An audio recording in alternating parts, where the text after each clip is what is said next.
என்னைக்காவது ஒரு நாள் நீ என்ன புரிஞ்சுப்ப. அது வரைக்கும் இப்படியே இரு, கோவமாவே இரு, மாத்திக்காத உன் குணத்தை. நான் போயிடுறேன். சேட்டா, டீ கேன்சல், வேண்டாம்.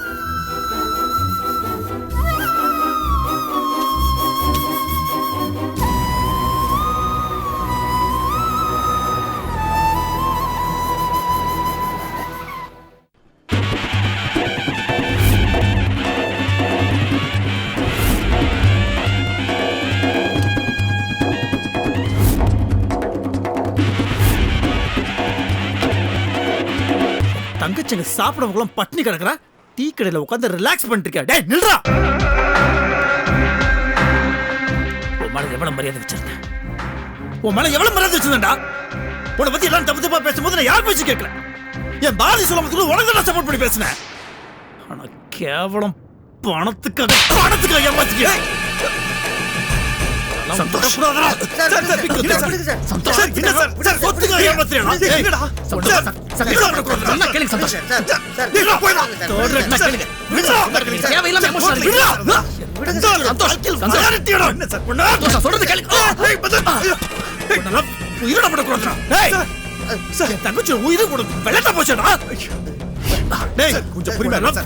நீ ஒரு கேடு கெட்ட ஒரு ஃப்ராடு, ஒரு பரதேசம் தெரியாம உனக்காக அவ சாப்பிடாம தூங்காம பச்சை தண்ணி கூட பல்லப்படாம உயிருக்கு போராடிட்டு இருக்கானா. எங்க அப்பா எவ்வளவு பெரிய மனுஷன், அவர் நொந்து போயிருக்காரா. சார் கொஞ்சம் பிக்க துரோகி.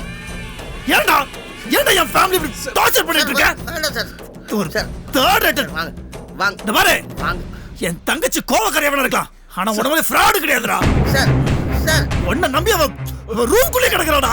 மீறி உள்ள போனா கத்தியால கழுத்து அழுத்து போட்டு சொல்றாடா. தங்கச்சிக்கு தான்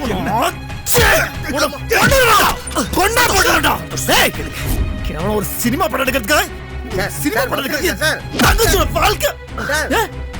வாழ்க்கை நாசமாக்கிட்டேடா. உன்னை பத்தி தெரியாம உனக்கு சாக கிடக்குறடா.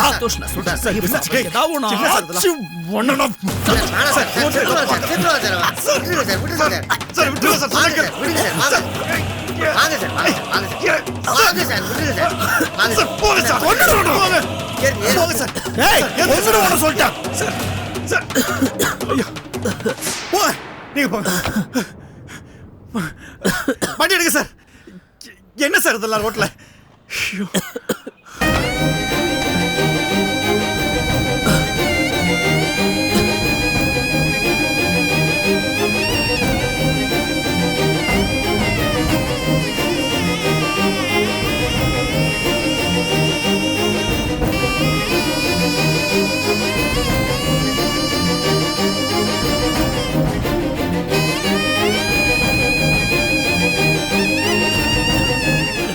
பொய்யும் சொல்லிட்டு போட்டியா ஒரு டிராமா.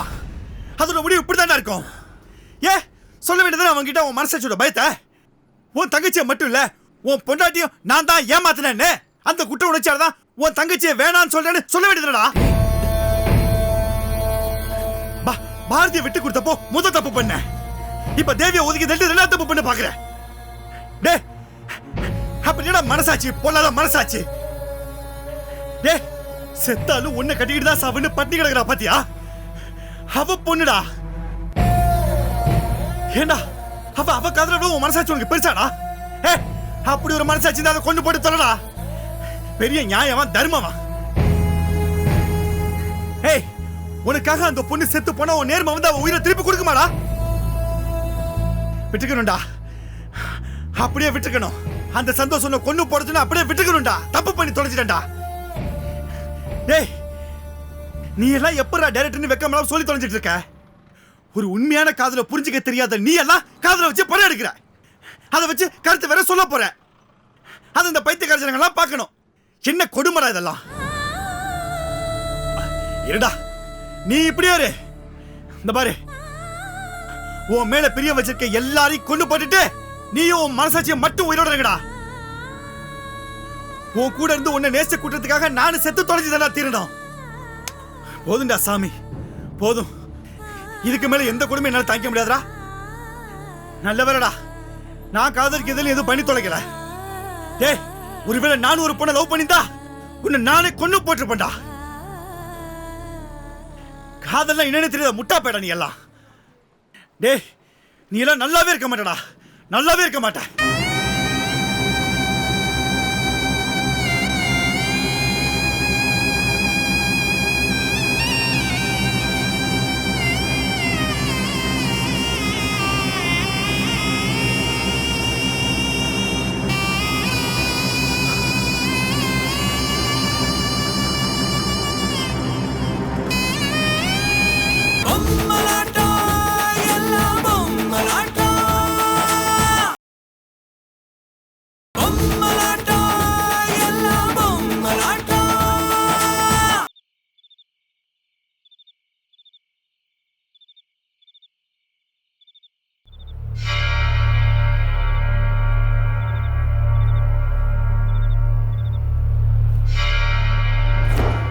ஆக்சுவலா எனக்கு பாய் ஃப்ரெண்டா நடிக்கிறதுக்கு ஒரு ஆர்டிஸ்ட் ஏற்பாடு பண்ண எப்படி இருக்கும்னு யோசிச்சேன். அதான் இவருக்கு நிறைய பேர் நடிக்கிறவங்கள தெரியும்ல, இவரே ஏற்பாடு பண்ணலாம்ல, அதுக்கு தான் கூப்பிட்டேன். இவ கல்யாணமே பண்ணிக்க மாட்டேன்னு பிடிவாதமா இருக்கா. சரி, இவங்க அப்பா பொறுத்து பார்த்தாரு. கடைசியில உயில் எழுதி வச்சுட்டாரு. அந்த உயில் படி இவ 3 மாசத்துக்குள்ள கல்யாணம் பண்ணிக்கிட்டாதான் இவளோட பங்கு சொத்து இவளுக்கு சேரும். இல்லனா அநாத ஆசிரமத்துக்கு போயிடும். அதனாலதான் இப்படி ஃப்ராட் தனமா யோசிக்கிறா. நல்ல நம்பிக்கையான ஆளா, பர்ஃபெக்ட் ஜென்டில்மேனா, அழகா சொன்னபடி அக்ரிமெண்ட் படி பேசின பைசாவை வாங்கிட்டு 3 மாசத்துல ஆள் காணா போயிடணும். இந்த ஃப்ராடு தனத்துக்கு நான் எக்காலத்திலையும் துணை போக மாட்டேன். ஏன்னா நான் நேர்மையா வாழணும்னு ஆசைப்படுறது.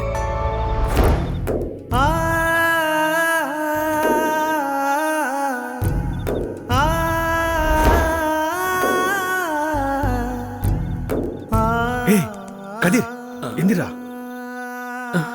எந்திரி. ப்ரொடியூசர் சார் பொண்ணு பிரியா போனு, என்னன்னு கேளு. ஹலோ, சொல்லுங்க பிரியா. ரொம்ப லேட் நைட்ல டிஸ்டர்ப் பண்றேன், ஒரு எமர்ஜென்சி அதான். பரவாயில்ல, ஒண்ணு இல்லை, என்ன விஷயம் சொல்லுங்க. அப்பாக்கு ஹார்ட் அட்டாக் அதான். வாட்? என்னங்க, என்ன சொல்றீங்க?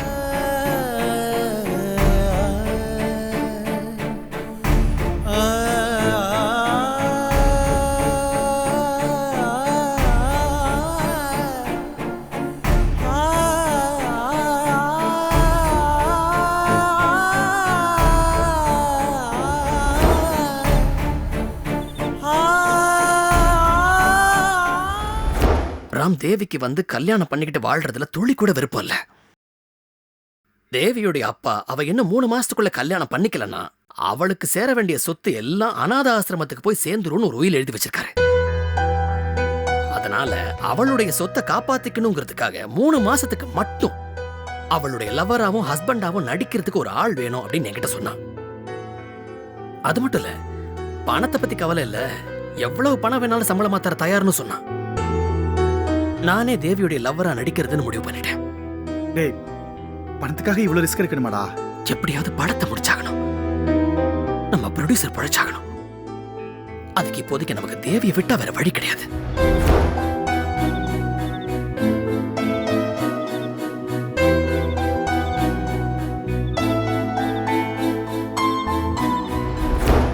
தேவி, உங்களுக்கு ஓகேன்னா உங்க லவ்வரா நடிக்கிறதுக்கு நான் தயார். பை த பை, வர திங்கக்கிழமை விருகம்பாக்கம் ரிஜிஸ்டர் ஆபீஸ்ல நம்ம கல்யாணம், ஓகே?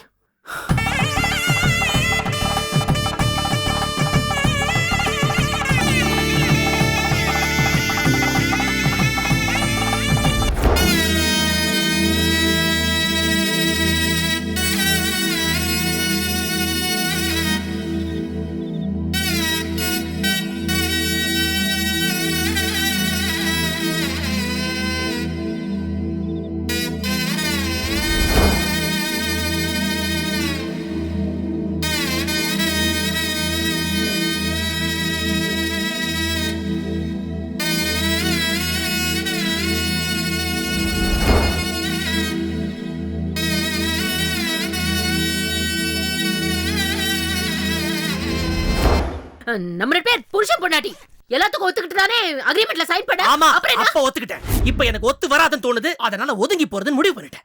வேறனா உங்க அப்பா கிட்ட போய் சொல்லிட்டு போட்டுமா?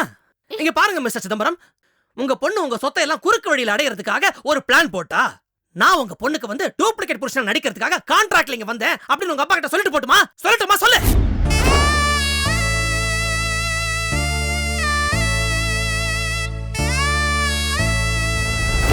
Sir please sir, please sir, please. நான் வந்து கெஞ்சி கேட்கிறேன். வேண்டாம் சார், வார்த்தைகளால என்ன போட்டு கொல்லாதீங்க சார், ப்ளீஸ் ப்ளீஸ். மாப்பிள ஏய் மதன், மாப்பிள மதன், மதன்.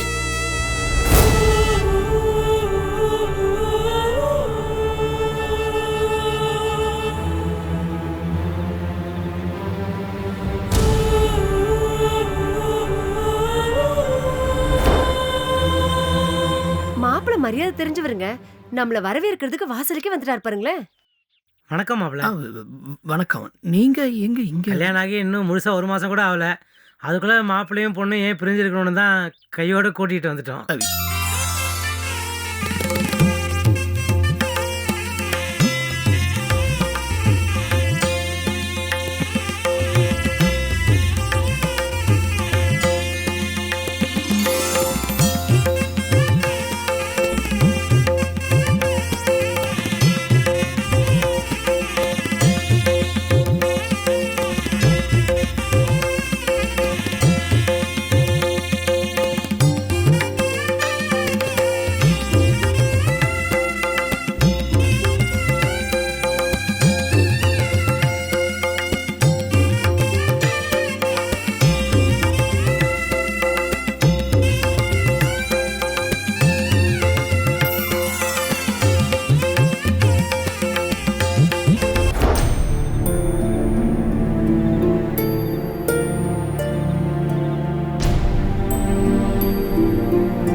என்னோட நடிப்பை நீ குறை சொல்றியா?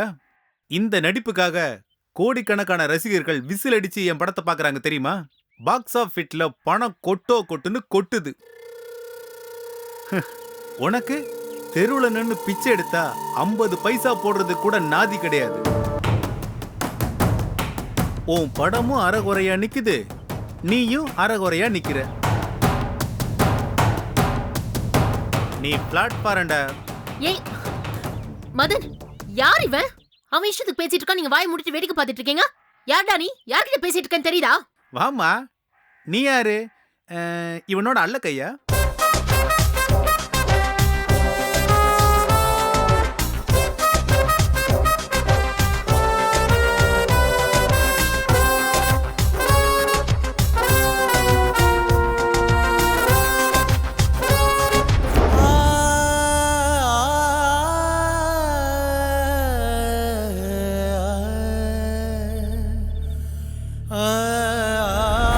என்ன எதுக்கு இப்ப சாமி வந்த மாதிரி ஆடுற? அவன் என்னதான் அசிங்கப்படுத்தினா? என்ன அசிங்கப்படுத்தினா உனக்கு என்ன வந்துச்சு? உங்களை அசிங்கப்படுத்தினா என்ன அசிங்கப்படுத்தின மாதிரி? என்னது? அத கார்ல ஏற சொன்னானே, அதை விட அசிங்கமா?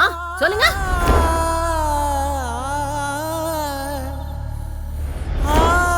நான் என் புருஷனுக்காக படம் எடுக்க போறேன். லாப நஷ்டத்தை பத்தி எனக்கு கவலை இல்ல. வாட்? நீ என்ன நினைக்கிறியோ அதை பத்தி எனக்கு கவலை இல்ல மதன். ஆனா அந்த ரவி பிரசாத் உன்னை அவமானப்படுத்தினது என்னால மறக்கவும் முடியாது, மன்னிக்கவும் முடியாது. அவனை வீடு தேடி போய் செருப்பால அடிச்சாலும் என் ஆத்திரம் தீராது. அதனால இந்த பொம்மலாட்டம் படத்தை நான் ரிலீஸ் பண்ணதா போறேன்.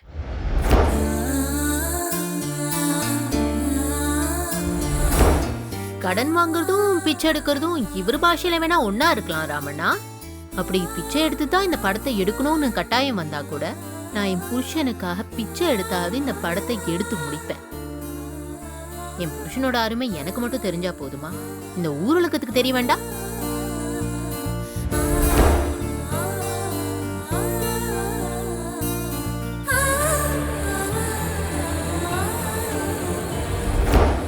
I love you. ஏய், இல்ல நான் போங்கறல இங்க. போறேன்.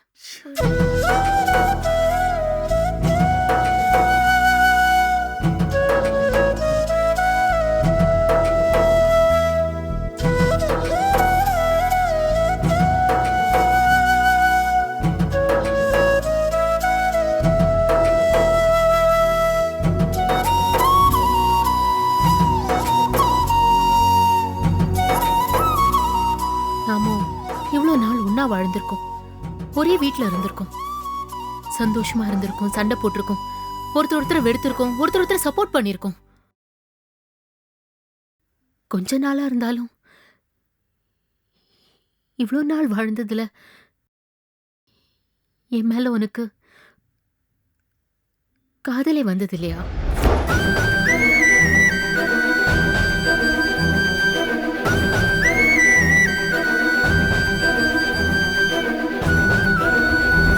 என் மகள் தேவிக்கு தர விரும்பிய இந்த 2ஆம் பங்கினை என் மருமகன் திரு மதனின் பேரில் எழுதி வைத்திருக்கிறேன். நீங்க இப்படி எல்லாம் பண்ணிட்டா நான் உடனே மனசு மாறிடுவேன், இந்த வீட்டோட இருந்துருவேன், உங்க மகளோட சேர்ந்து சந்தோஷமா வாழ்ந்துருவேன். அப்படியெல்லாம் நீங்க நினைச்சீங்கன்னா அது தப்பு. நான் என்னைக்கும் நானாத்தான் இருப்பேன், என்ன மாத்திக்க மாட்டேன். என்ன மாத்துறதுக்கு நீங்க மட்டும் இல்ல சார், இந்த உலகத்துல இருக்கிற யாராலையும் முடியாது. Good bye. மதன், மதன்,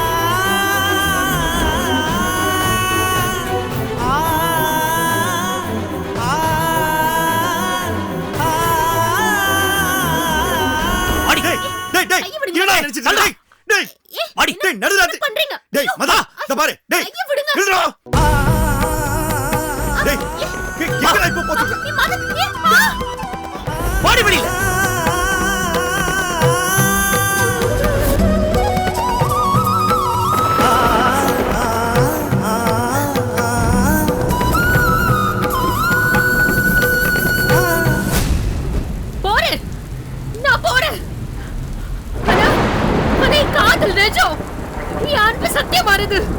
நான் உன்னை காதலிச்சது உண்மைனா கண்டிப்பா அது உன்னை என்கிட்ட கொண்டு வந்து சேர்க்கும். நான் போறேன். நிச்சயமா நீ என்னை தேடி வருவ மதன், நீ என்னை தேடி வருவ. இனிமே நான் வரமாட்டேன், நான் உன்னை தேடி கண்டிப்பா வரமாட்டேன், இது சத்தியம்.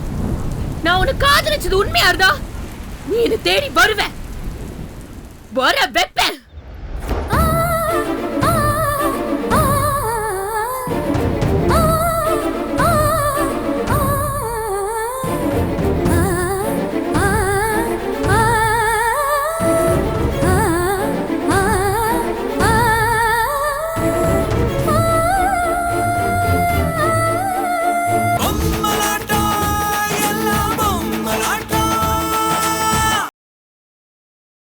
பொம்மலாட்டம்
தந்தானே நானே நானா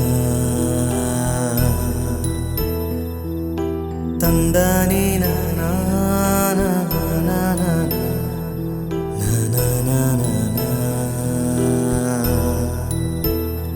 தானா